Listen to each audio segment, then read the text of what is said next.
கத்துக்கரவை கணங்கள் பல கரந்து செத்தாறு திரளழியச் சென்று செருச்செய்யும் குத்தமொன்னில்லாத கோவலர்தம் பொற்கொடியே புத்தரவல்குல் புனமையிலே போதராய் சுத்தத்து தோழிமாரெல்லாரும் வந்து நின் முத்தம் புகுந்து முகில் வண்ணன் பெயர் பாட சித்தாதே பேசாதே செல்வ பெண்டாட்டி நீ எத்து குரங்கும் பொருள் ஏலோர் ఎంబావాయ్.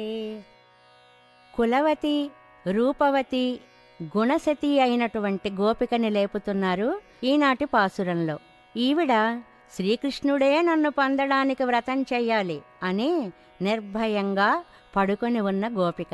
ఈవిడ వంశంలో పెద్దలు కర్మనిష్ట కలిగిన వాళ్ళు. తమ